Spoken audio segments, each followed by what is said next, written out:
नमस्कार दोस्तों, आज मैं आप सबके सामने एनसीईआरटी मैथ्स की ट्रिग्नोमेट्री का एक्सरसाइज 8.1 का सॉल्यूशन देने जा रहा हूं। लेकिन एक बात मैं कह देना चाहूँगा दोस्तों कि किसी भी मैथ्स को सॉल्व करने के बहुत सारे तरीके हो सकते हैं। ज़रूरी नहीं कि आप उसी तरह से सॉल्व करें जिस तरह से मैं बताने जा रहा हूँ। आप अपनी थ्योरी भी लगा सकते हैं। और दूसरी बात ये दोस्तों कि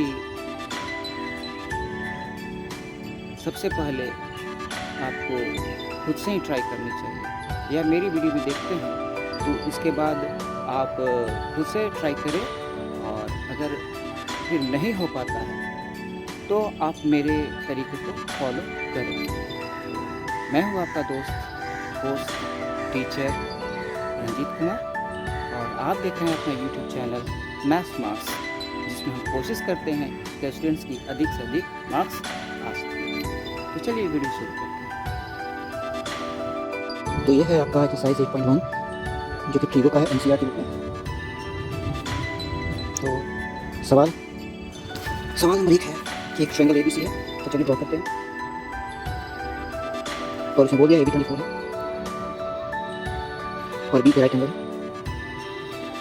और BC 7 है। पाइथागोरस थ्योरम के अनुसार दोस्तों आप जानते हैं कि AC कितना हो जाएगा 24 स्क्वायर प्लस 7 स्क्वायर का अंडर रूट कितना हो जाएगा दोस्तों 576 प्लस 49 कितना हो जाएगा 625 कितना हो जाएगा 25। क्वेश्चन नंबर 1 पूछ रहा है साइन ए कॉस ए, यानी कि सवाल नंबर 1 में यहाँ पर टिका दिया गया ए के पास। तो साइन ए का वैल्यू क्या हो जाएगा दोस्तों, साइन ए के सामने BC है तो ये परपेंडिकुलर है, यानी कि BC हाइपोटेनस हमेशा AC ही रहेगा AC। तो BC कितना है 7 और AC हम लोगों ने गेट किया 25। इस तरह cos A कितना हो जाएगा, cos A इक्वल हो जाएगा BC बाय AC। चल cos A equal to AB by AC हो जाएगा, यानी 24 बाय 25। ठीक है, तो ये फर्स्ट क्वेश्चन आपका सॉल्व हो गया। सेकंड क्वेश्चन क्या है, sine C cos C, sine C और cos C। तो C के रेस्पेक्ट में यहाँ पर अगर थीटा है तो परपेंडिकुलर AB हो जाएगा, तो AB बाय AC, और ये BC बाय AC है दोस्तों। तो दोनों को वैल्यू यहाँ पुट कर लेंगे 24 बाय 25 और ये BC 7 बाय 25। इस काले से बढ़िया लिखा नहीं पाता दोस्तों। ठीक है, अब आते हैं सवाल नंबर 2 की तरफ। तो इस फिगर के लिए जो 8.13 है, इस फिगर के लिए tan P minus cot R का वैल्यू निकालना है।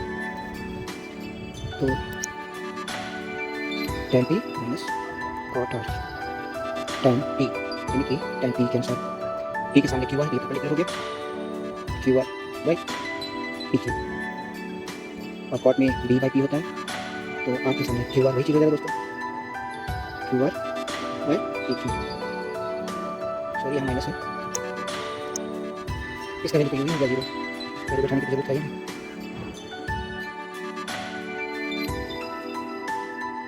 अब आते हैं सवाल नंबर 3 की तरफ। साइन का वैल्यू 3/4 दिया हुआ है, जिसमें जानते हैं कि 3 जो है वो परपेंडिकुलर है और ये जो 4 है वो हाइपोटेनस है। निकालने की जरूरत क्या है, बेस। पाइथागोरस थ्योरम के अनुसार बेस हम निकाल लेते हैं दोस्तों, 4 square minus 3 square under root 7। तो कैलकुलेट करना है cos A और tan A। cos A यानी किसका रेशियो दोस्तों, बेस और हाइपोटेनस का, अंडर रूट 7 बाय 4। ठीक है सर, tan A यानी किसका रेशियो, बेस और परपेंडिकुलर, सॉरी परपेंडिकुलर और बेस का रेशियो कितना है 3 बाय रूट 7। जैसे कि देख रहे हैं ये जो है वैल्यू 15 cot A का वैल्यू दिया हुआ है, तो cot का वैल्यू कितना है cot A इक्वल कितना देगा 8 बाय 15। ठीक है, तो ये आपका जो है दोस्तों, ये जो 8 है वो आपका बेस है और 15 परपेंडिकुलर। आपको निकालने के लिए क्या है, एच निकालिए, हाइपोटेनस निकालने के लिए H equal to 15 square plus 8 square 225 plus 64 289 square root बनाते हैं दोस्तों 17 का होगा, ठीक है। तो साइन का वैल्यू कितना होगा दोस्तों, sine means perpendicular by hypotenuse, तो परपेंडिकुलर कितना हो गया दोस्तों 17, तो आपका हाइपोटेनस हो गया और परपेंडिकुलर है वो 15 बाय 17, ठीक है।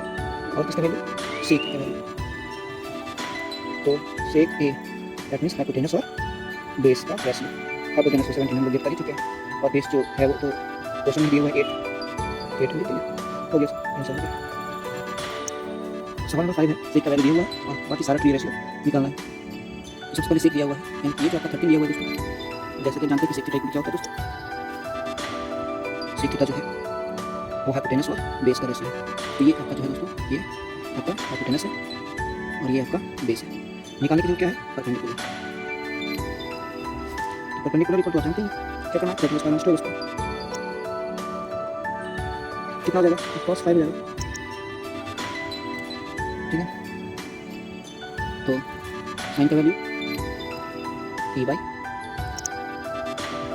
एच y बाई 30, कॉस का वैल्यू सॉरी तो यहाँ पर देना बढ़िया, कॉस का value base by hypotenuse, base कितना 12, tan का वैल्यू यानी कि e बाई d का वैल्यू, ये हमारा कितना निकला हुआ है, ये हमारा 5 निकला हुआ है और बेस कितना निकला हुआ है 12 निकला हुआ है, ठीक है। अब साइन दिया हुआ है उसको इसका रिस्पेक्ट करेंगे cos हो जाएगा, साइन का वैल्यू कितना निकाला हम, साइन का वैल्यू में 5 का निकाला, कितने का 12 सेक का वैल्यू क्या होगा, सेक का वैल्यू तो 5 क्वेश्चन में दिया हुआ है निकालने के लिए, ठीक है। तो बच्चा साइन cos tan और सेक cot बच रहा है, तो जो cot है tan की वैल्यू को इस पर कर देंगे, यानी कि जानते हैं कि b/p होता है तो 12/5 हो गया, तो सारा टी रेशियो आपको निकल गया। तो क्वेश्चन नंबर 6 दोस्तों, जिसमें कहा जा रहा है कि एक ट्रायंगल ABC में ए और बी जो है एक्यूट एंगल्स है, तो दिखाना है कि और इस तरह से है कि cos A और cos B का वैल्यू सेम है, सो करना है कि एंगल A और एंगल B सेम है। चलिए देखते हैं दोस्तों, तो सबसे पहले हम एक ट्रायंगल ड्रॉ करेंगे जिसमें A और B एक्यूट एंगल, तो सी राइट एंगल दिया हुआ क्या है, cos A का वैल्यू cos B के बराबर है। तो इस फिगर में जो शो हो रहा है cos A का वैल्यू किसके बराबर है दोस्तों, AC बाई AB, और cos B का वैल्यू क्या हो जाएगा, BC बाई AB। इसका मतलब ये हो गया, इसको हम काट देंगे AC इक्वल टू BC। अगर किसी ट्रायंगल की दो साइड बराबर है तो उनके सामने वाले जो एंगल्स होंगे वही बराबर होंगे, that means angle B equal to angle A। ये क्वेश्चन नंबर 7 जो है दोस्तों, इसमें कहा जा रहा है कि cos थीटा 7 था और इसका वैल्यू जो है, इसका वैल्यू आपसे पूछा जा रहा है, इसका वैल्यू और इसका वैल्यू पूछा जा रहा है।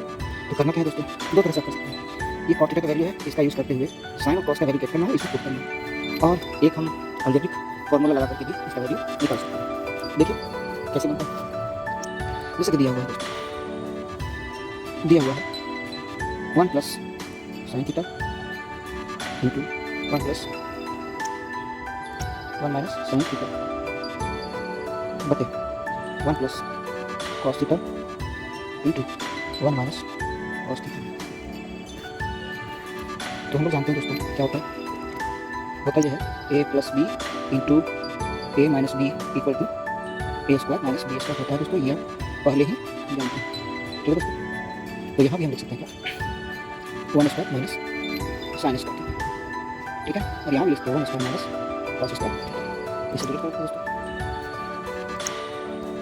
तो 1 माइनस साइन स्क्वायर थीटा क्या होता है, कॉस स्क्वायर थीटा, और इसका साइन स्क्वायर थीटा। तो हम कह सकते हैं cos थीटा और साइन थीटा का वैल्यू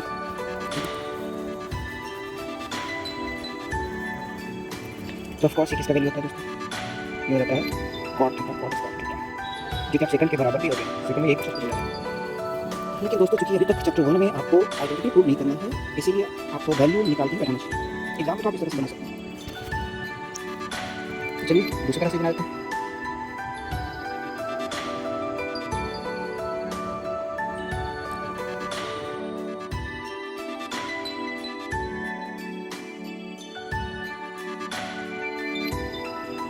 कितना जाएगा? उसके बाद ये एक इरेशनल है, हम लोग इसको ये छोड़ देते हैं, लेकिन जानते हैं कि साइन का वैल्यू कितना जाएगा? पी बाई एच यानी कि 8/√1/3, ठीक है दोस्तों। और कॉस का वैल्यू बी बाई एच यानी कि 7/√1/3, ठीक है। अब हम इसका वैल्यू इसमें पुट करेंगे, इसमें पुट करेंगे। पहला है 1 plus sine into 1 minus sine, theta डाल देते हैं दोस्तों। बताओ 1 माइनस कॉस 1 प्लस कॉस यानी कि 1 प्लस नेक्स्ट लाइन में,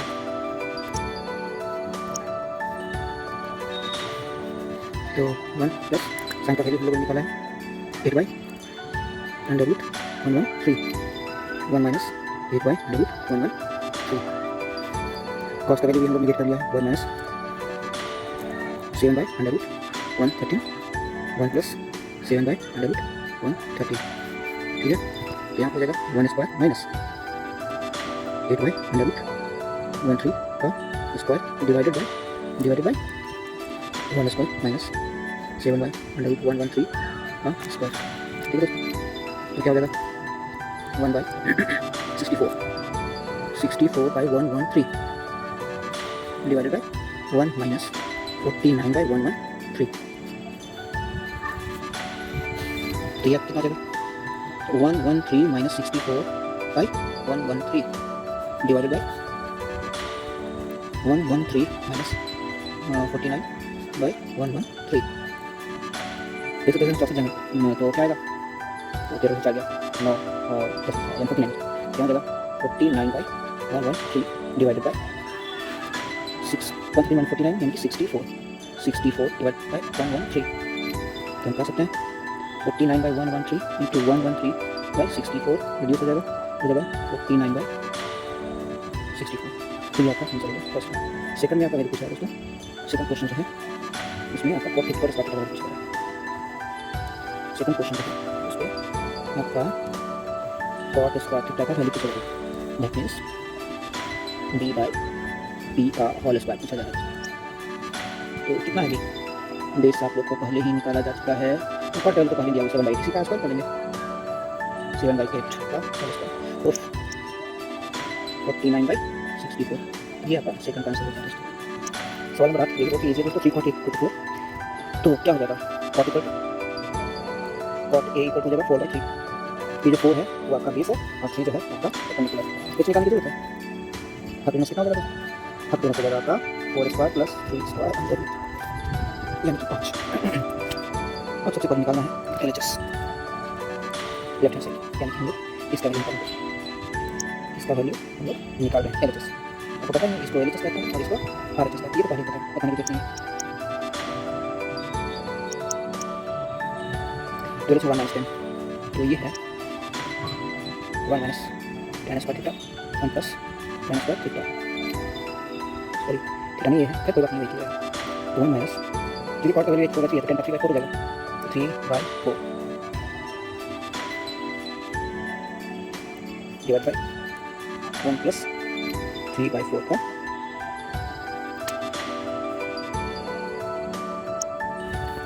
तो हो जाएगा 1 minus tan square theta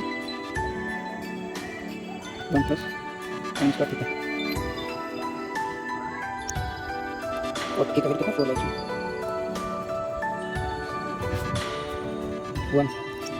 1 minus 3/4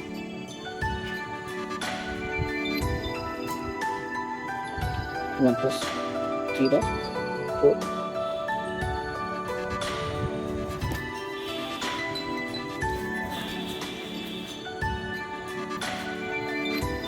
1 minus 9/60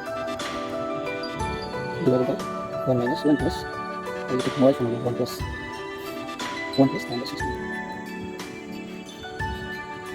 आ जाएगा 16 से आ जाएगा 7 बटे 16 डिवाइड बाई 16 में 25 बटे 16 यानी कि 7 बटे 16 कितना 16 बटे 25 यानी कि 7 बटे 25 आपको कर लिया। ठीक है दोस्तों, अब मैं इसका सेकंड क्वेश्चन बनाने वाला हूँ, तो जगह तो है नहीं, इस वजह से डिलीट कर रहा हूँ। रोक के भी देख सकते हैं दोस्तों।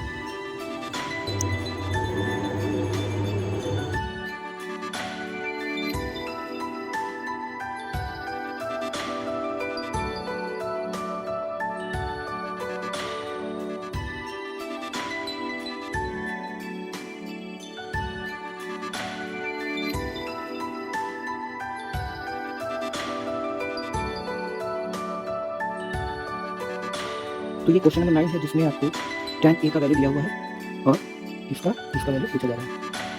तो देखते हैं tan a का वैल्यू 1/3 है। इसका मतलब ये जो है आपका परपेंडिकुलर और ये आपका बेस है। ये निकालने के लिए क्या है हाइपोटेनस।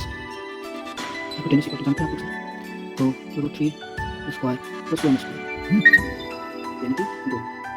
तो ट्रायंगल हम लोग बना लेते हैं, समझ में आसानी होगी।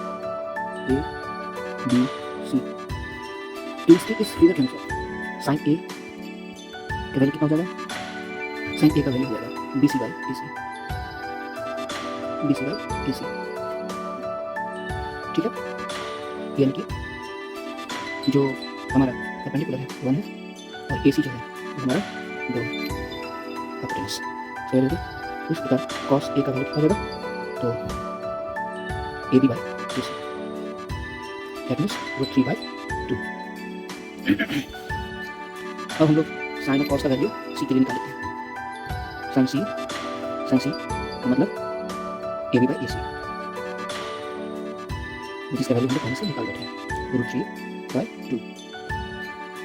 और फिर है कॉस सी इसका मतलब बी सी बाई ए सी, जिसका वैल्यू हम लोगों ने यहाँ निकाल रखा है 1/2। अब इसका वैल्यू हम लोग 1 में क्वेश्चन नंबर 1 में पुट करेंगे दोस्तों।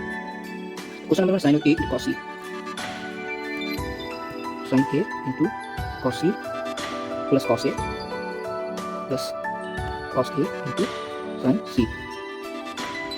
Sign A 1/2 into cos C 1/2, cos A √3/2 और साइन सी √3/2। यहाँ इसको मल्टीप्लाई करने पे 1/4 हो जाएगा और इसका 3/4 हो जाएगा। तो इसको जोड़ने पे 4/4 हो जाएगा, इसका वैल्यू 1 हो जाएगा। ये आपका 1 हो गया क्वेश्चन नंबर 1। फिर क्वेश्चन नंबर सेकंड है cos A into cos C, cos A into cos C minus sign A into sine C. Cos A का वैल्यू कितना है दोस्तों, कॉस ए का वैल्यू √3/2 और 1/2 है। 1/2 इंटू √3/2। साइन सी का वैल्यू √3/2 1/2, √3/2 इंटू 1/2। दोनों कुछ है इस तरह देख सकते हैं। यहाँ √3/4 हो गया, यहाँ भी √3/4 हो गया, जिसका वैल्यू 0 हो जाएगा। ये आपका सेकंड हो गया। तो क्वेश्चन नंबर 10 है, अभी कह रहा है rectangle PQR, right angle PR plus QR equal to 25 cm and PQ 5 cm, then find the values of sin P।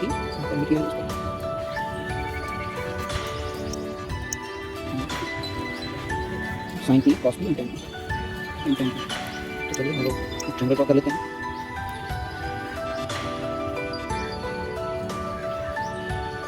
PQR, चूँकि PR plus QR equal to 25 centimetre दिया हुआ है, इसलिए let PR equal to x and QR equal to 25 minus x। ठीक है दोस्तों, तो ये यहाँ पर लिखते हैं QR इक्वल टू, ठीक है। तो यहाँ पर इंडिकेट करते हैं PR x और QR 25 माइनस x है। QR x PR x और ये 25 माइनस x और ये है 5। तो पाइथागोरस थ्योरम के अनुसार X square equal to 25 minus X का होल स्क्वायर प्लस 5 का स्क्वायर, यानी कि X square equal to 625 plus X square minus 50x plus 25। X square reduce कर देंगे, इधर 0 रह गया, ठीक है। तो 650 माइनस 50x माइनस 10 किधर आ जाएगा लेफ्ट हैंड साइड में, तो हो जाएगा 50x इक्वल टू 650। तो x इक्वल कितना हो जाएगा 13 हो जाएगा। तो साइन पी का वैल्यू कितना जाएगा दोस्तों, तो जाएगा Q R plus P R, Q R plus P R, और क्यू आर हमारा कितना 25 माइनस एक्स, 25 माइनस एक्स बटे पी आर यानी कि एक्स, यानी 25 माइनस 13 बटे 13 यानी कि 12 बटे 13, ठीक है। अब कॉस पी का वैल्यू कितना देगा, कॉस पी का value P Q by P R, P Q by P R, P का वैल्यू यानी कि एक्स बाई पी क्यू का वैल्यू एक्स है 5/5, पी का वैल्यू 5 और पी आर का वैल्यू 25 है एक्स है, यानी कि 5 बटे 13। फिर tan पी का वैल्यू कितना देगा, tan पी का वैल्यू 5 बटे 25 माइनस एक्स, 5 बटे 25 माइनस एक्स यानी कि 5 बटे 25 माइनस 13 यानी कि 5 बटे 12 आंसर हो गया दोस्तों। तो आते हैं क्वेश्चन नंबर 11 की तरफ, जिसमें ट्रू फॉल्स है दोस्तों, ठीक है। तो इसमें पूछा जा रहा है कि सारा स्टेटमेंट ट्रू है या फॉल्स। तो सबसे पहले value of tan a is always less than 1। तो tan का वैल्यू क्या होता है, तो tan का मतलब होता है p बाय b, हो भी सकता है, हो सकता है। तो tan a is always less than 1, ये फॉल्स है, ठीक है। दूसरा है sec a इक्वल टू 12/5% वैल्यूज ऑफ एंगल a। तो sec का वैल्यू, sec का मतलब क्या होता है, sec का वैल्यू क्या होता है, cos hypotenuse by base. Hypotenuse तो बड़ा होता ही है और बेस छोटा हो सकता है, तो यहाँ पर बोला 12/5 हो सकता है। फिर थर्ड है cos a का वैल्यू, हाँ बिल्कुल सही है, cos secant of angle a को ये cos a शॉर्ट कहा जाता है, सही है। cot a is the product of cot a में, ये बिल्कुल फॉल्स है दोस्तों। cot a का कहने का मतलब होता है, cot a कहने का मतलब है एंगल a के लिए, एंगल a के रिस्पेक्ट में b और h का, b और p का रेशियो। इसका मतलब ये होता है ना कि cot का मतलब cot a का मतलब cot और a का प्रोडक्ट है, ऐसा नहीं है, इसलिए ये स्टेटमेंट फॉल्स है। sin theta equal to 4/3 for sin angle q नहीं हो सकता है दोस्तों, बिल्कुल नहीं हो सकता, क्योंकि ये होता है p और ये होता है h, हाइपोटेनस में से बड़ा होता है दोस्तों, इसलिए फॉल्स है। तो इस तरह से आपका ये एक्सरसाइज कंप्लीट होता है दोस्तों।